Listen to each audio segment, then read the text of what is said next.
Well, good evening. We're glad that you're joining us streaming. We're glad that you're joining us here in the room. So thank you very much for being with us this evening for our discussion on mental health. This is a key topic, especially coming on hopefully the final throes of our pandemic time. Let's begin this evening in prayer. And so we pray in the name of the Father, and the Son, and the Holy Spirit. Amen. In the Gospel of Matthew, we hear this little dialogue between Jesus and one of his followers. "Teacher," the follower says, "which commandment in the law is the greatest?" Jesus said to him, "You shall love the Lord your God with all your heart, with all your soul, and with all your mind. This is the greatest and the first commandment. The second is like it. You shall love your neighbor as yourself. The whole law and the prophets depend on these two commandments."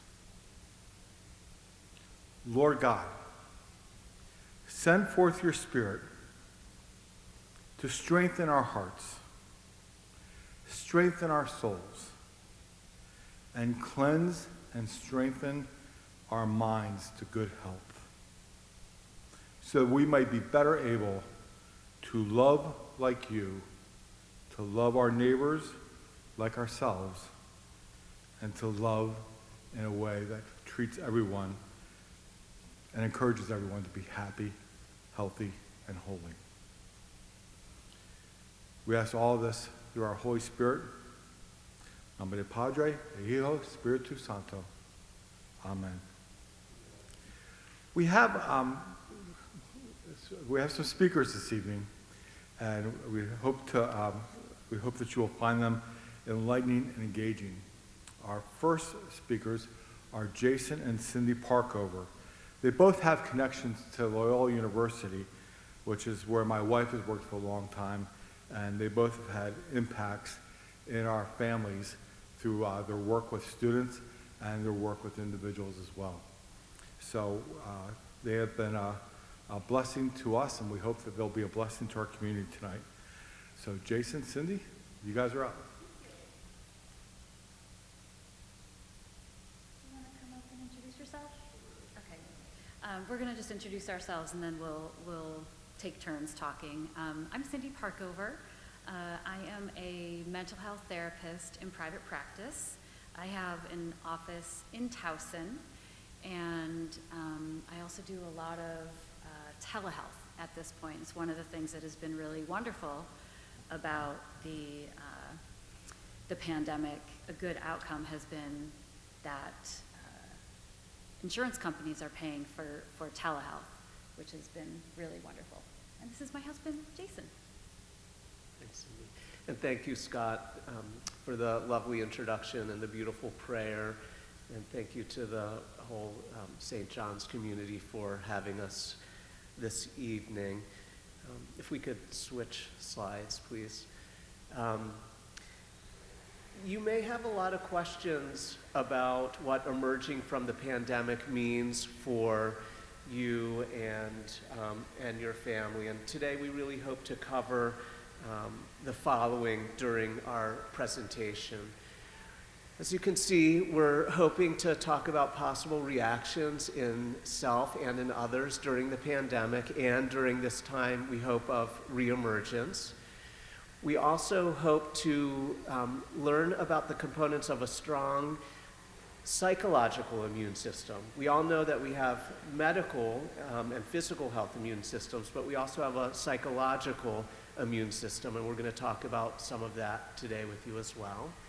And finally, we're hoping to learn and identify different strategies to help in coping with the lasting impact of the pandemic and our emergence from it. So if we could flip to the next slide. Perfect, thank you.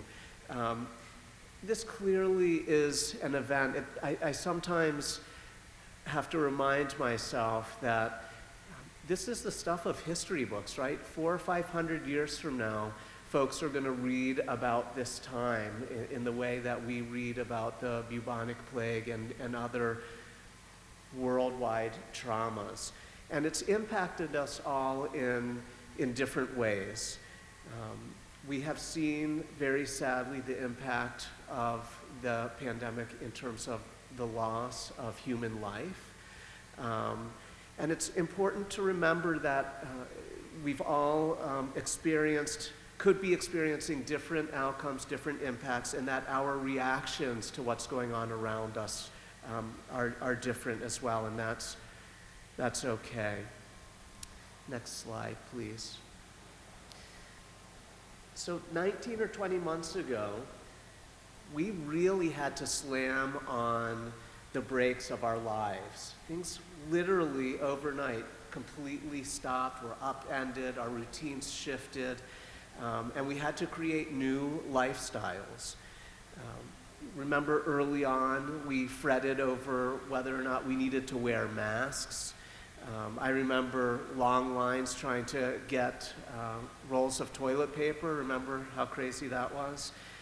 We didn't see anyone outside our pods for months at a time. And speaking of pods, we learned a whole new vocabulary, right? We didn't use the word pods before this was happening.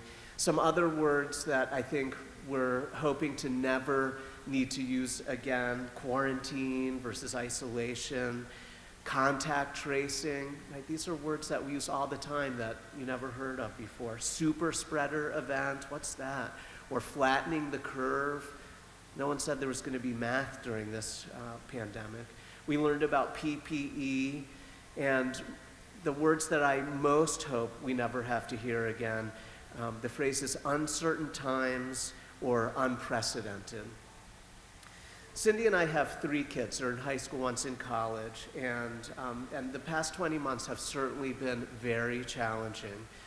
But we've also thought a lot about families with younger kids. While scientifically sound, the measures that we took to try and control the pandemic, to slow the pandemic, stay-at-home orders, remote instruction, limiting public gatherings, had such negative impacts on families, and especially families with little ones. Then, as we continued to move through the pandemic, we had to make decisions more recently around, is it safe to go back to school? How do we feel about sending our kids to daycare?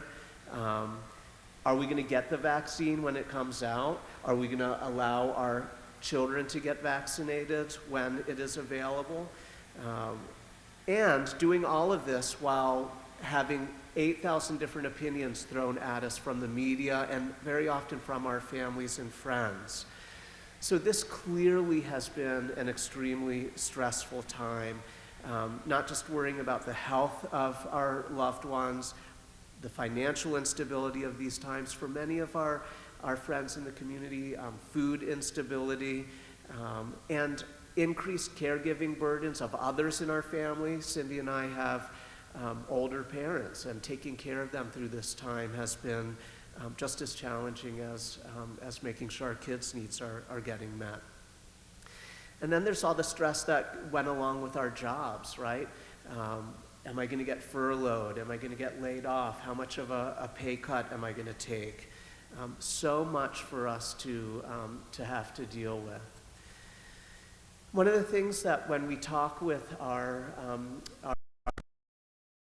about the pandemic, we hear so frequently when we ask them, how are you doing? They say, oh, others have it worse, so I really can't complain. And while that may be true, we think this is a classic case of both and, right? It is okay to both feel empathy, incredible empathy for others whose situations may have been more dire than our own during this time, and still grieve the losses that we have experienced, the impact of the pandemic on our own lives. Okay, Scott, can we look at the next slide, please? Thank you so much. So in sum, right, to summarize what we've started with in these introductory minutes, there clearly has been a persistent disruption in the rhythm of our lives, right? We've really been impacted. Our traditions, our rituals have been turned upside down in a lot of ways. Our ways of connecting and finding belongingness with others has really been impacted. And we've experienced a myriad of other types of losses as well.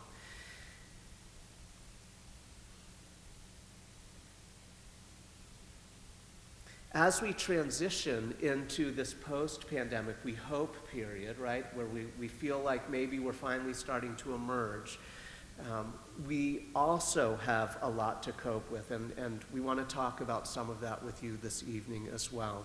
Let's look at some of the data, which is on the next slide, please. Thank you. So there have been lots of studies done to try and understand just how is the pandemic impacting our mental health. And research with tens of thousands of respondents has found that our mental health as a society is worse off than it was before the pandemic. Lots of stress, anxiety, depression, post-traumatic stress disorder. In fact, up to half of us have experienced significant depression over the past couple of years, and about 35% of us have shown serious signs of anxiety. There's also been sort of an epidemic of loneliness, and I think we're going to hear more about that later this evening. There's been so much loneliness, not for everyone, but for many. And the good news is most of us have gotten less lonely over time. We've adjusted, we have found new ways to connect, but it has been a significant issue that we need to talk about, especially, and this may be a little bit surprising, the folks who have experienced the greatest amount of loneliness are younger than the age of 30, in fact. Oftentimes maybe living alone, and folks who have experienced chronic health issues have also experienced a great amount of loneliness. We also need to touch on the painful reality that domestic violence has really increased during this time. It's gone up about 60% when compared to pre-pandemic.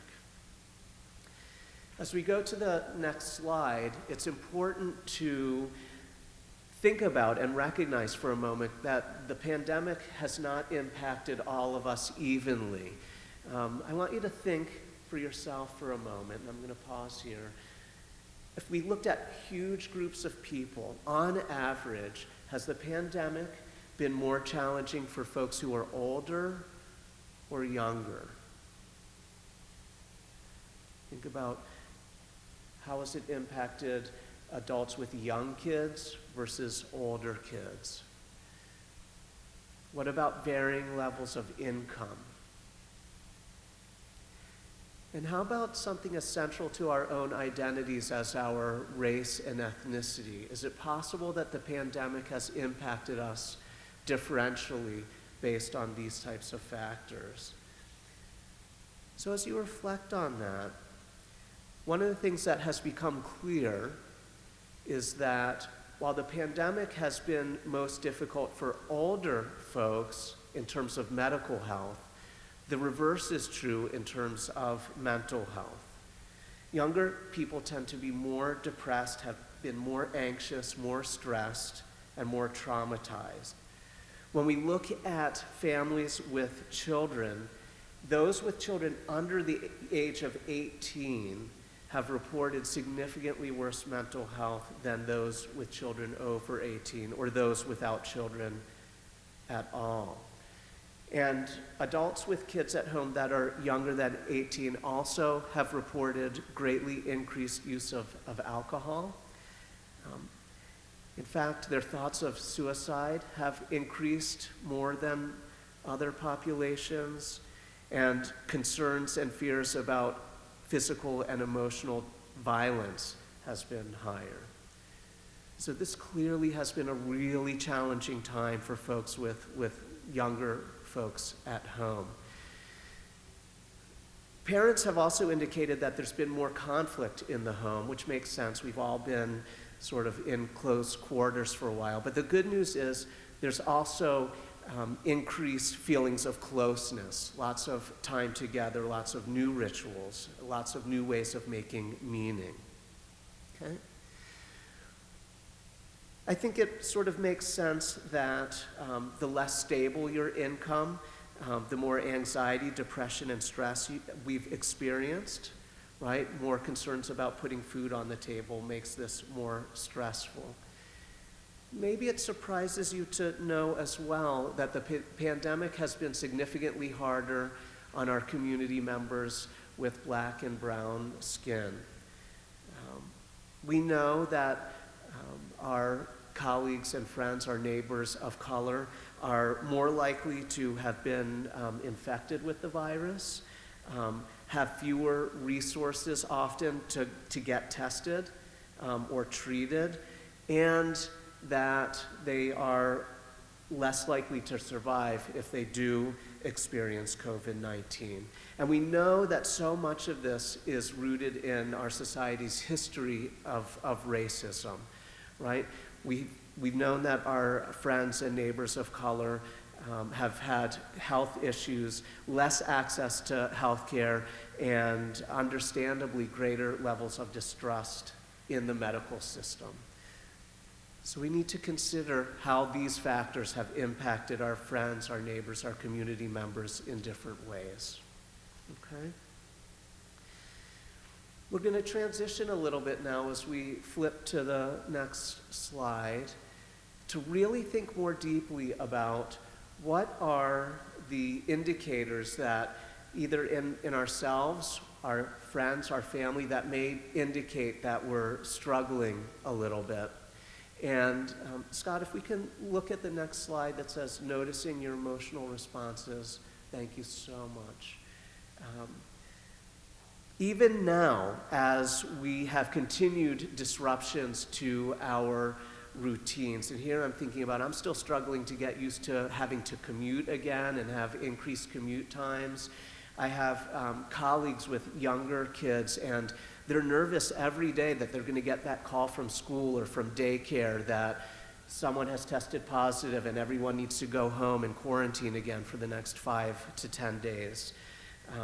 Returning to fuller settings, whether that be in church or other gatherings, and disagreements with our loved ones about, do we need to wear masks? Do we want our kids to get vaccinated?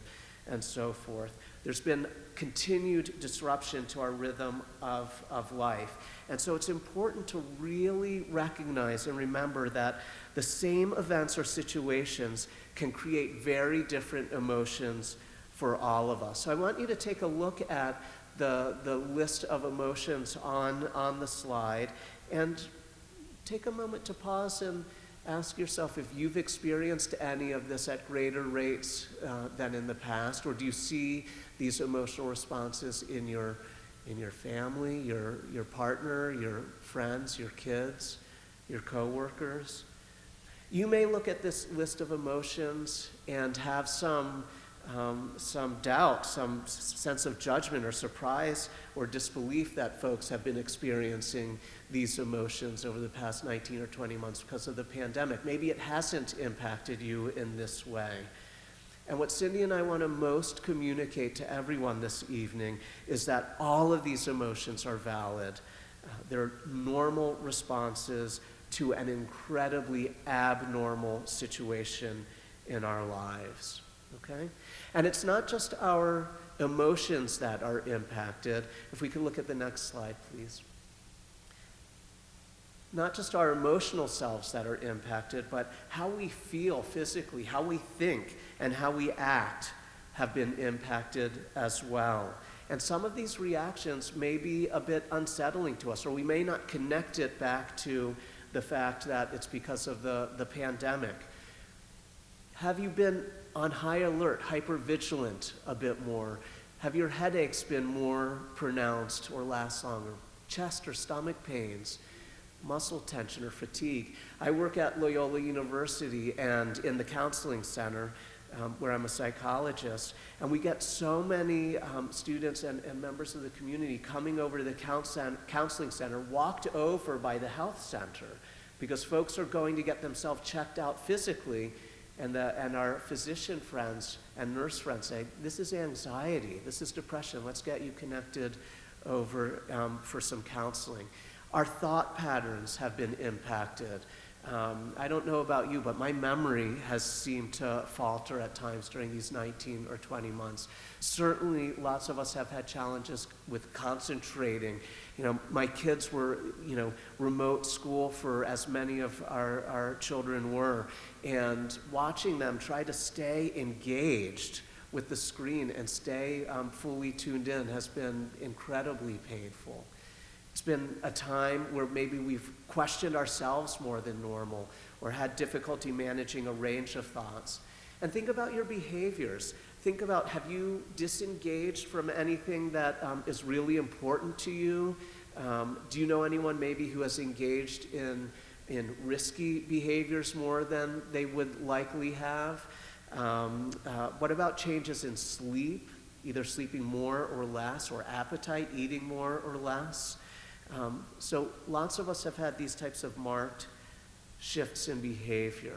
And this is because it's been a traumatic time for us, right? We're all traumatized to some degree by these past 19 or 20 months, and as we move forward, we're continuing to have to try and work through that.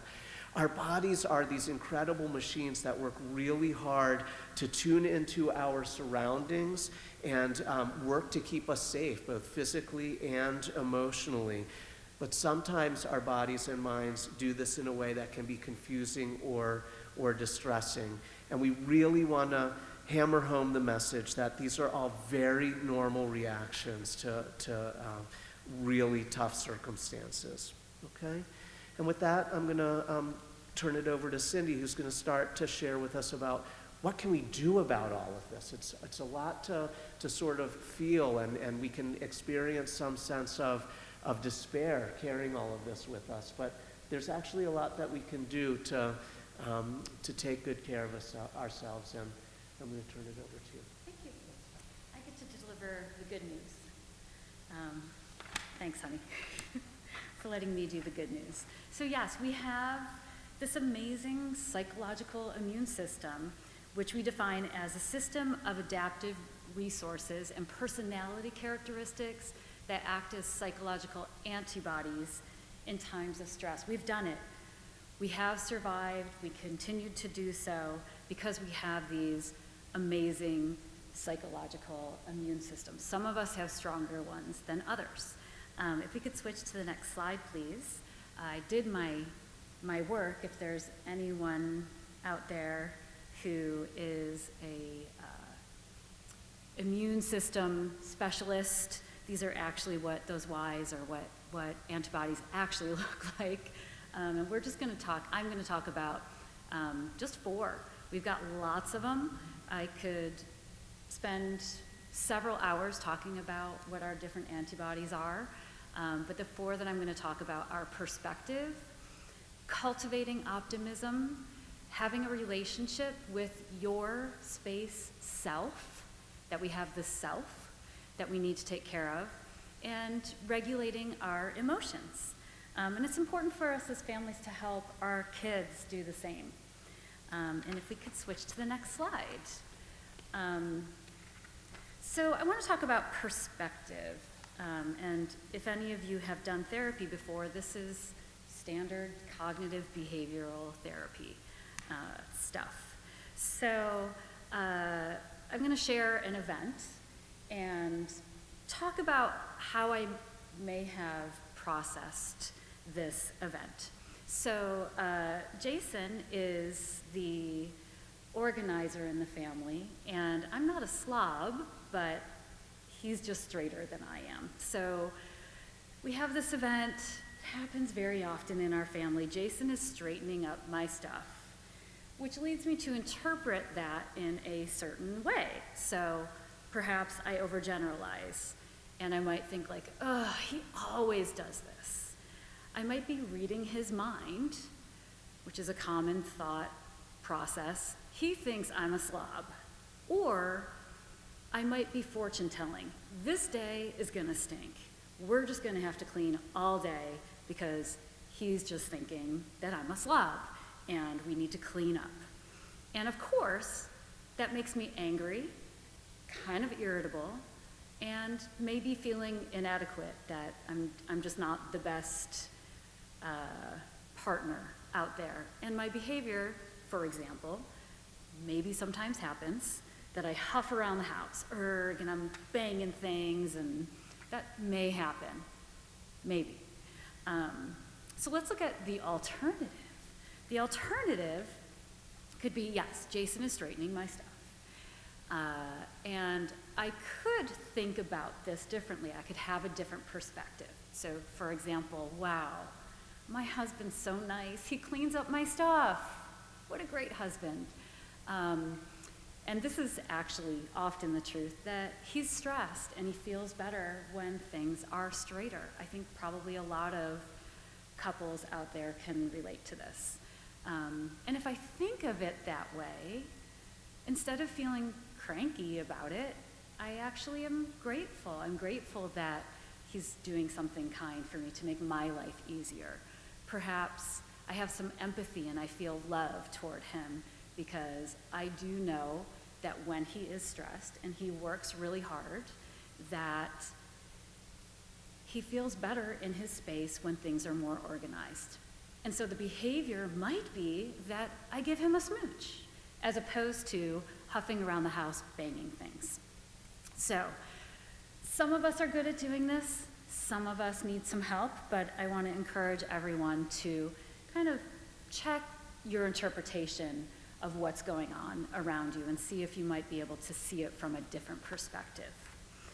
Okay, our next slide is to cultivate optimism. So we want to be able to weigh the positive and neutral as much as the negative.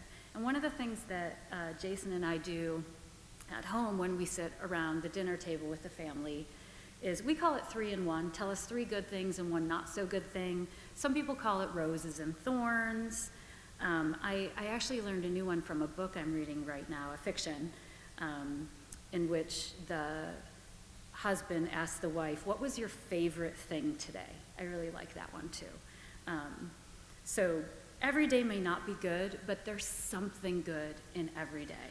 And it might be as simple as dinner was really good, or the sun was shining today, or someone said thank you to me, or I really enjoyed, I don't know, smelling the air and seeing the leaves. It may not necessarily have to be something huge that happened. So the second thing I want to talk about in terms of optimism is investing energy into days well lived. We all can think about what a life well lived might be, but a life well lived is made up of days well lived, individual days well lived. And so what is it that's important to us that at the end of the day, when we put our head on the pillow, that we can say, we had a day well lived? For me, that is probably something like, I did something kind for someone. I spent time with my loved ones. I got some hugs. I did something for my body. I did something for my soul. And usually it has to do with nature, that I appreciated nature in one way or another. You know, putting our energy into that, and also looking at our behaviors. You know, are our behaviors reflections actually of the things that are important to us? So for example, many of us can say that family is the most important thing. And if we're working really, really long hours, that's really not commensurate. It may be something that we need to do, but it's not necessarily commensurate with valuing family. So taking the time to put your energy and emotion into the things that are important to you, that you value. One of the things that I know Jason and I work on is pushing kids to do well in school. I think a lot of parents have struggled with this, is really wanting them to work, and that causes conflict. And we need to balance that, the value of achievement for our kids with having a good relationship with them. So taking a look at what is truly, truly important to you and making sure that you invest in that every day. And finally, just say no. Many of us overcommit ourselves. Simone Biles taught us a great lesson this year, that she was on the world stage and everybody was looking at the GOAT. And she said no. She said she couldn't do it, and she took care of herself. And I think we all really can pay attention to that. Okay, optimism. Our next slide, work on your relationship, and I wish I had a space there, with your space self. So self-care is extremely important. And self-care is not just getting a massage and taking a whole mental health day, both of which are great. However, it's also making time to prepare healthy meals, making time to go to the doctor, to go to the dentist. That's a big one that people have really put on the back burner from the pandemic. That is self-care, taking care of yourself, taking care of your body. Maybe deciding to leave the dishes in the sink for the night, or, and I'm saying this for Jason, alternatively, choosing to not leave the dishes in the sink for the night. So taking time to do the dishes. That's self-care. Taking walks, even short ones. Taking deep breaths. How many of you haven't taken a deep breath all day, and when you take one, you're like, whoa, I really have not been breathing deeply at all day. Sometimes we yawn, and our bodies force us to do that. Take a hot shower, or take a shower. That's a good one. Set limits, prioritize sleep, exercise, put your phone down. These are all ways to engage in self-care. And one of my favorite YouTubers, I'm very cool, is Adrienne Mishler, who teaches yoga with Adrienne. And one of her taglines is, "A little goes a long way."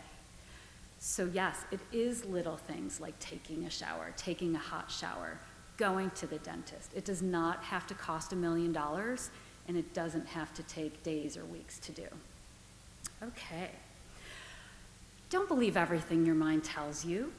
The truth is that if you're 25 or over, your brain is done growing, done myelinating, and it is wired. We have deeply wired neural pathways that we simply can't control, but we can change how much they control us. So, for example, who has imposter syndrome? How many of you are the worst mom ever? I know that my mind likes to tell me that. Lots of us, our minds like to tell us that. They use choice words. Our minds will tell us that we're dumb, or we're ugly, or, and I'm going to use the word, it's an ugly word, we're fat. Those are words that bounce around in our minds, and those old neural pathways can't be trusted. We can notice that we're having these thoughts, and we can simply accept them as old neural pathways that we just don't need anymore. So that's part of having a really good relationship with yourself. Self-compassion. Some of you may be familiar with Kristen Neff, and she describes self-compassion as, instead of mercilessly judging and criticizing yourself for various inadequacies or shortcomings, self-compassion means you are kind and understanding when confronted with personal failings. After all, who ever said you were supposed to be perfect? Self-compassion makes it safe within us, these are my words, not Kristen's, to reflect and grow when necessary. So we can say to ourselves, ouch, acknowledge I'm in pain. That's one of the things that Jason talked about. I'm in pain, this hurts. I'm lonely, I'm scared, I'm stressed. I'm not alone in this pain, to recognize that everyone is struggling right now. I'm not alone. May I be kind to myself? And it kind of circles back to my last point about not believing everything that your mind tells you. We all talk to ourselves in ways that we would never talk to anyone else. And so we want to find some ways to be kinder with myself. I'm going to share with you my absolute favorite quote, which I say this often. Well, this is an important one too. I'll share this one with you first. You will never speak to anyone more than you speak to yourself in your head. Be kind to yourself. And the one that I want to share that lives inside me is, I have some issues with my past self, but she was young and I forgive her. And I was young yesterday. I make mistakes all the time. And self-compassion and working on my relationship with myself makes it safer for me to make mistakes and grow instead of beating myself up for those things. Okay. Next slide, please. Okay, so regulating your emotions. We all have moments where our emotions are escalated and our fight, flight, freeze response is triggered, where maybe we yell, maybe we blame, we get frustrated, throw something, we huff around the house, banging pots. And it's very important for us to moderate our responses to those triggers. And we've got just a couple ideas. Deep breathing. I'm actually wondering, Jason, if you might want to do a very quick, you want to talk about 5, 7, what do you call it? 4, 7, 8. So inhale for 4, hold for 7, exhale for 8. 4, 7, 8. Very good stuff. And what that does is it engages our parasympathetic nervous system, which helps us to calm down, which is kind of why we naturally say, if someone's really upset, okay, take a deep breath. That's a really, really great piece of advice. Taking a time out. If anyone has ever trained a dog and they get a little excited, what we do is we put them in their crate to let them calm down, or we put them in a different room. And we do that with our kids. We need to do that with ourselves. We can take a time out. These things can help us to communicate effectively. So for example, huffing around the house isn't the greatest form of communication. Perhaps talking through what it was that I am struggling with probably would be a little bit more successful in keeping the peace. And finally, there are just some people, it's their personality. Some people just manage it a little bit better than others. They're better able to be what I call Teflon, not Velcro.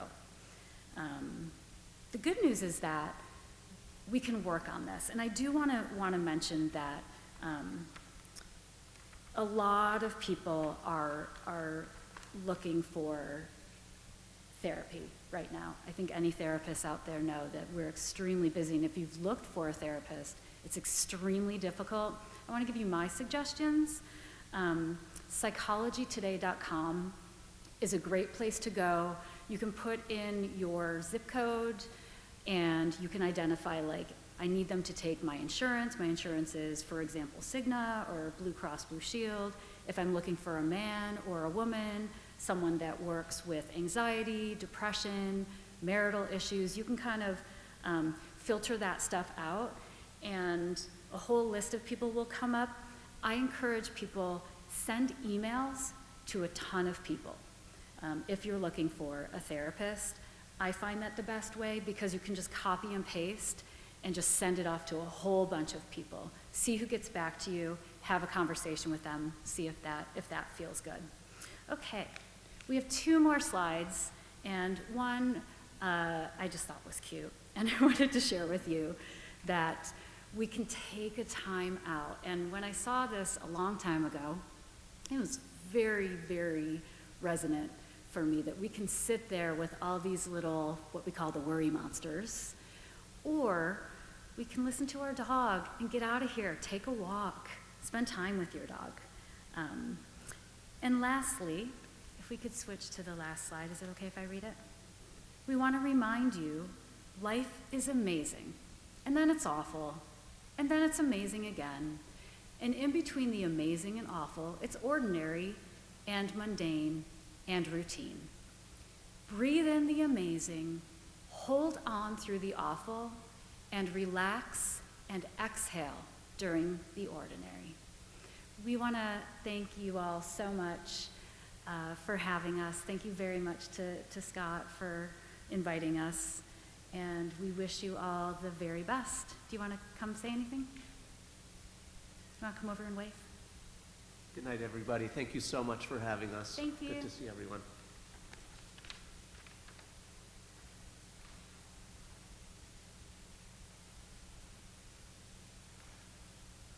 So for those in the room with us, we're going to invite you to stand up and stretch and just catch your breath and move for a second. We're going to set up the next speaker, and we'll be back with you in a couple minutes. For those of you at home, feel free to stand up as well. So go to the bathroom, go get some popcorn. We'll be back in a couple seconds.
And we're back. How'd you do?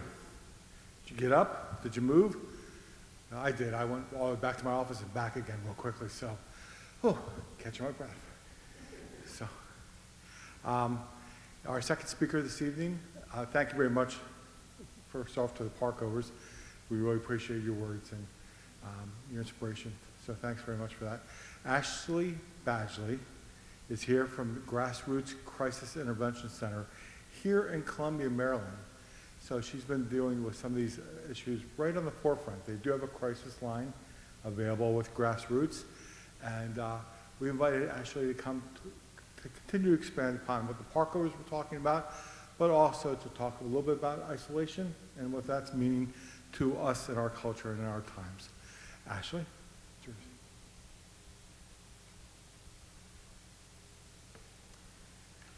Okay, thank you. My name is Ashley Badgley. I am the Suicide Prevention and Postvention Coordinator at Grassroots Crisis Intervention Center that serves Howard County. So, all right, if we want to go to the next slide. I'm going to start talking a little bit about isolation. Isolation, in its plainest terms, is the state of being in a place or situation that is separate from others. So when we talk about isolation in terms of, what folks are going through when they're experiencing feelings of loneliness and sadness, it really is a slippery slope. So what you start on at loneliness can really get down into a space of isolation that will require some intervention. And basically, I'm here tonight to tell you a little bit about that and how you go about getting help when you're experiencing isolation and how to help someone who is experiencing isolation.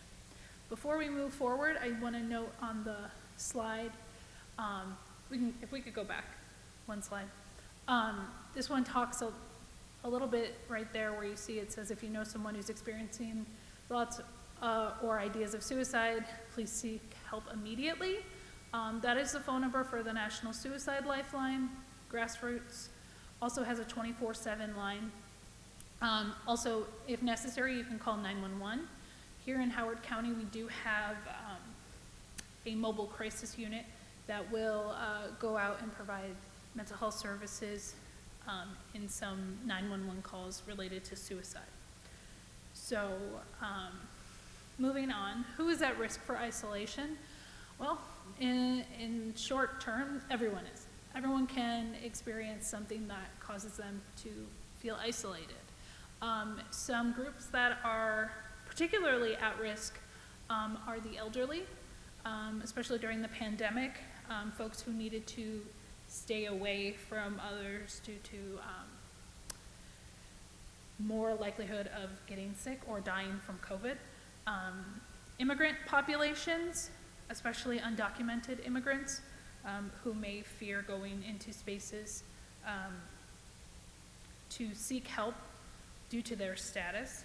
LGBTQ plus folks are also at higher risk, as are veterans. Abuse victims, which the previous speaker spoke a little bit about domestic violence during the pandemic. One of the biggest risk factors and things you will see in someone who is experiencing domestic violence is they are isolated. And then folks with mental illness. So often untreated mental illness, places where their mental illness is contributing to their isolation and the feelings associated with. So talking a little bit about the holidays, why are the holidays a time for higher risk? Well, a lot of reasons are pretty obvious. You might be missing family if you're unable to attend an event. Social anxiety, folks who don't want to go to events, a time of the year when events are often required or they feel like they're required. The financial stress of the holiday season, increased alcohol intake, especially if you're struggling with that and you're trying to avoid it. Also pandemic-related stress the last few years. The previous speakers did a nice job talking a lot about the pandemic-related stress, so I don't want to get too much into that, but I will state that This is obviously not a comprehensive list of the things that make the holidays a higher risk for isolation, but you will definitely find folks who are isolated experiencing those situations. So what are some warning signs of isolation? Now, when I talk about isolation, I don't just mean someone experiencing loneliness, someone who's feeling sad in the moment or having a lonely day. We're talking about someone who is in a mental and physical state of isolation for an extended period of time. So extreme boredom, so someone who's bored and isn't really doing anything to get out of the boredom, or there's nothing that can get them out of that boredom. General lack of interest, especially a lack of interest in things that you used to be interested in. So if you used to do a lot of things and you don't want to do any of those things, none of them bring you any joy or any of the feelings that they previously did, that can be a sign of isolation. Withdraw from relationships. So if you notice, especially during the pandemic, you have people who kind of fell out of, your regular seeing them regularly in life. If that's something that's continuing to happen, that can be something associated with isolation. Losing interest in personal hygiene. The previous speakers talked about the importance of taking a shower. Losing interest in personal hygiene is a huge warning sign of someone who's experiencing isolation. The lack of taking care of oneself in the most basic ways, showering, brushing your teeth, getting dressed, those types of things are definitely warning signs of isolation. Poor eating and nutrition, and by this I don't mean eating a lot of sweets during the holiday season, that's normal. I don't mean,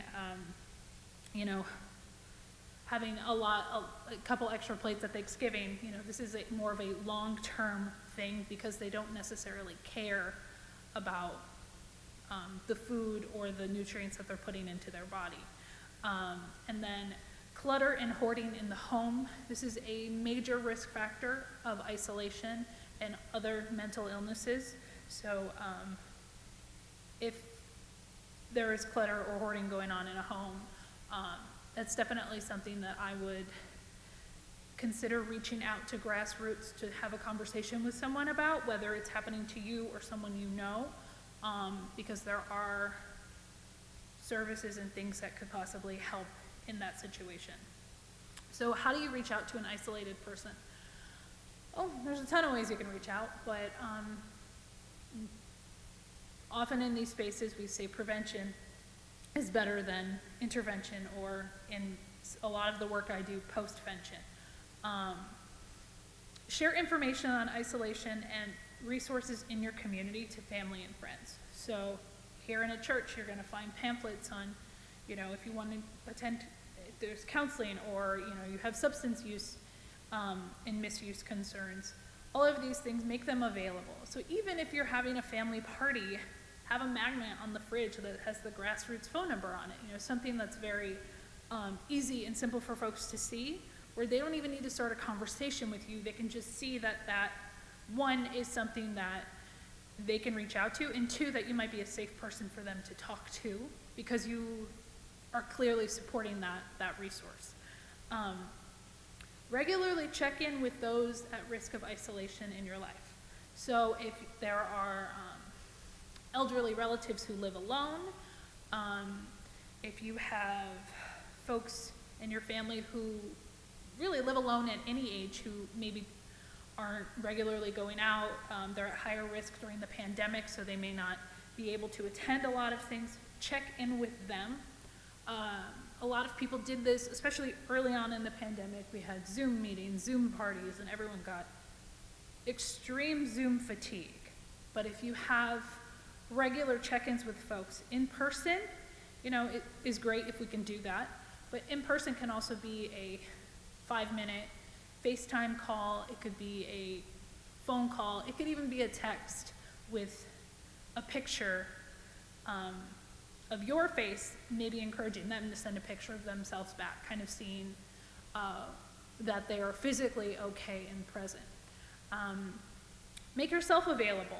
So provide space for someone to call, email, text, or visit you if necessary. Someone can email you or maybe text you, depending on if you turn your phone off at night, 24/7. But it's okay and it's important to set boundaries. So if you have someone in your life who is really struggling, you may, depending on your relationship, if you're a parent and it's a child, or vice versa, you may say any time of the day, 24/7, 365. But if that's not a space you're comfortable with, you do not need to make yourself available 24/7. There are resources available. The Grassroots 24/7 hotline can be a place that you give them information on to reach out to when it's 3 in the morning and you can't answer your phone. So another thing is help set up services and appointments for those at risk. So if you know someone who's at risk or who is isolated by their own doing or just by their circumstances, set up appointments for them. So cleaning, we talked about hygiene.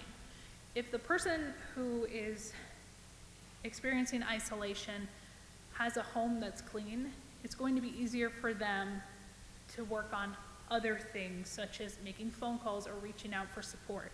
Help them with doctor's appointments, give them rides to doctor's appointments. This is especially important for elderly folks or young people who maybe don't have access to transportation. Make healthy meals or offer to go grocery shopping, offer to go with them grocery shopping so they're not necessarily isolated if that's a space, if they are able to leave their home during the pandemic. Another thing you could do is help them set up a grocery delivery service, like you guys together can do the order. If you're able to visit them in person, you can do these things together, and it really helps them know that, oh, well, this individual is willing to help me set up my grocery delivery. Wow, I'm really struggling and having really difficult thoughts and unable to leave my home. Maybe I can call them and talk to them about that as well. So, how to reach out, that's a little bit about how to reach out to help someone who's isolated, but how do you reach out for help as an isolated individual?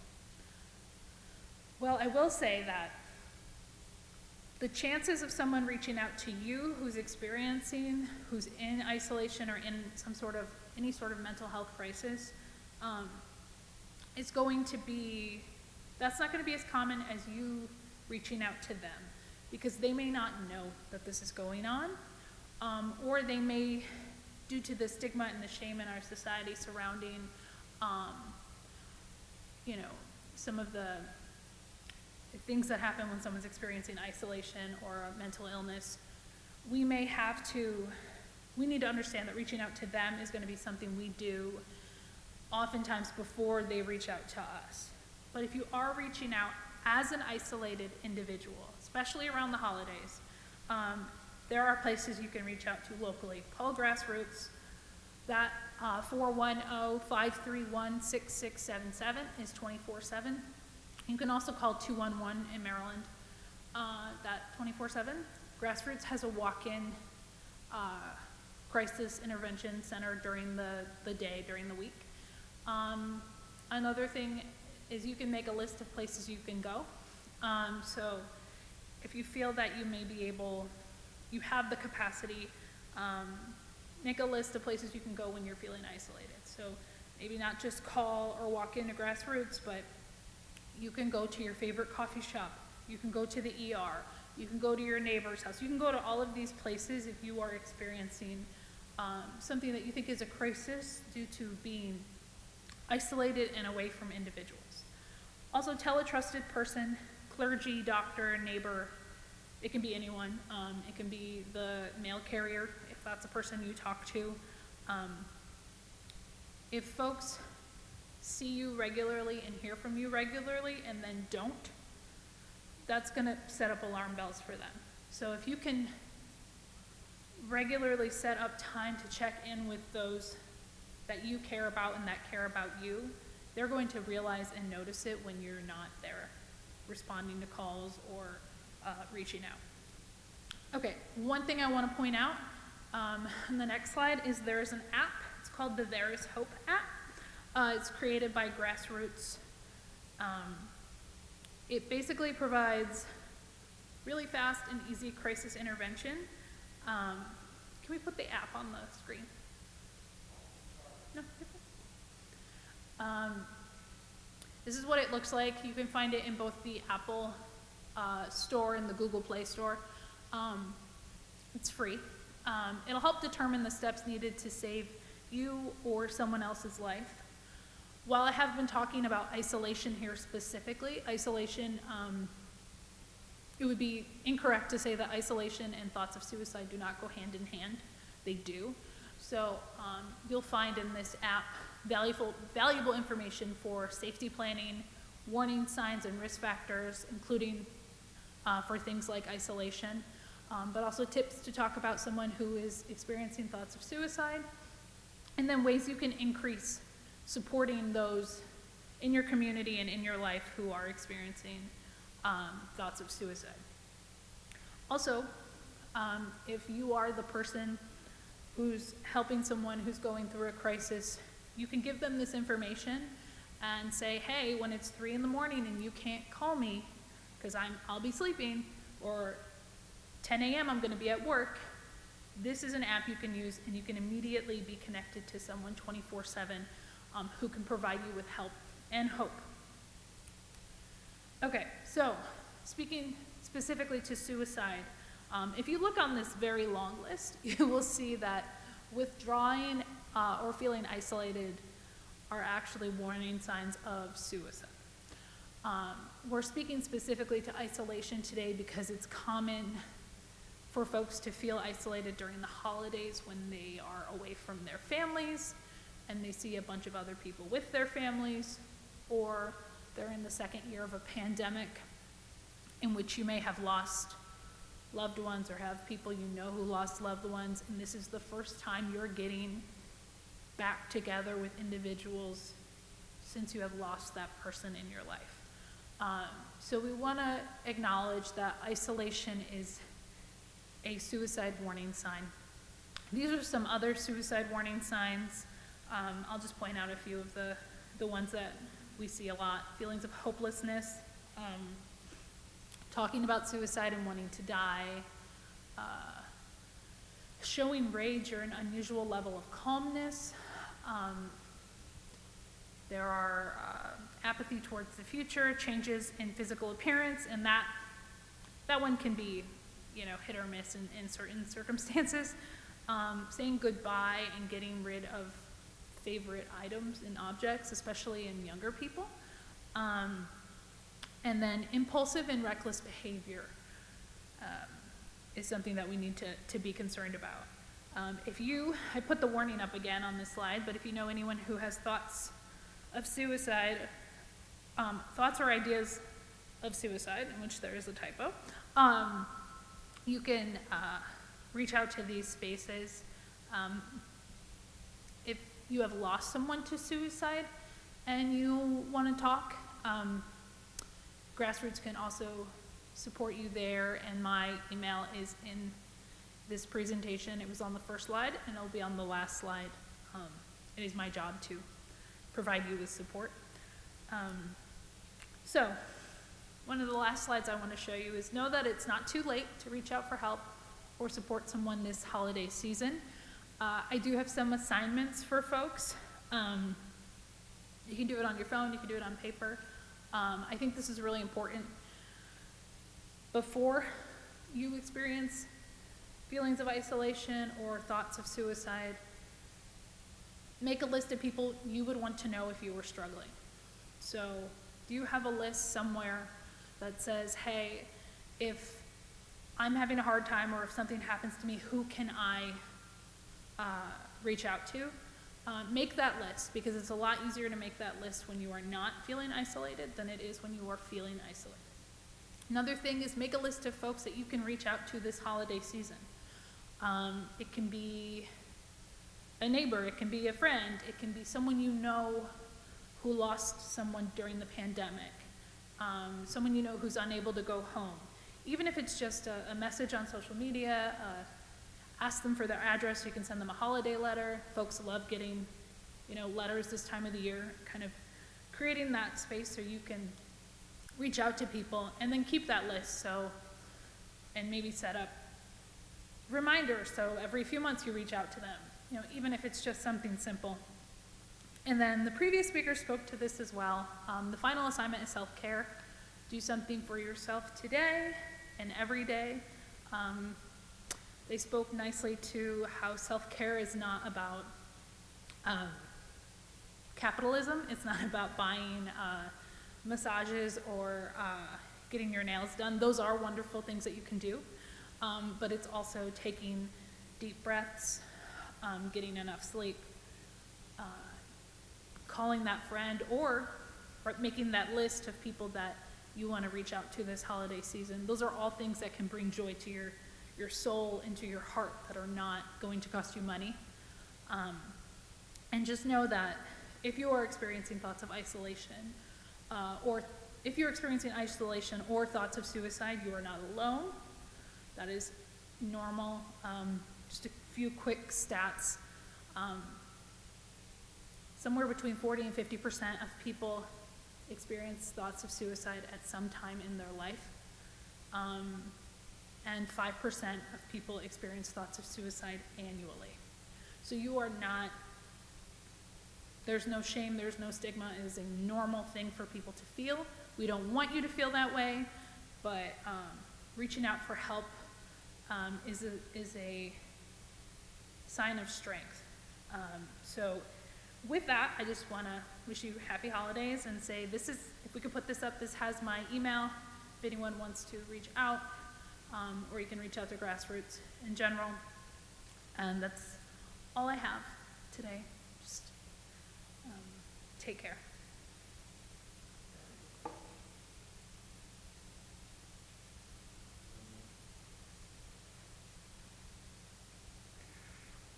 Ashley, we will make all those phone numbers available on our next newsletter going out. And thank you very much for your presentation. So I want to conclude this evening just by telling you a story about one of my grandchildren. So I have 3, and you've heard many stories about the grandchildren, but especially the youngest, whose name is Ramona Joy. And Ramona Joy got a new gift this weekend. She got a little puppy dog. His name is Freddie. He's very, very cute. And the reason why Freddie has come into Ramona's life is Ramona's had, in her 4 or 5 young years of life, already had 7 or 8 surgeries. And this summer she'll be getting a surgery on this hip, and then she'll recover from it, and then she'll get a surgery on this hip. And the hope is that Freddie will be an emotional support animal for Ramona. Our friends at the Horizon Foundation have suggested, and thank you to the Horizon Foundation for helping to make this evening possible, but our friends at the Horizon Foundation have suggested that we can each be emotional support people for one another. So I would invite you during this holiday time, during this holiday season, is to figure out how you might be able to extend the emotional support that Freddie could bring to Ramona. Now the difference is that you can't lick people's faces like Freddie can. That's pretty cool, but you're probably not allowed to do that, okay? Otherwise, folks, God bless you for being with us, for being part of this presentation tonight, and do share the good news. This link will be available on our website for quite a while to come, and we anticipate doing more and more stuff regarding mental health within our parish. It is a concern of our community, it's a concern of our church, and we want to be responsive to that concern. Good evening, good night, God bless you.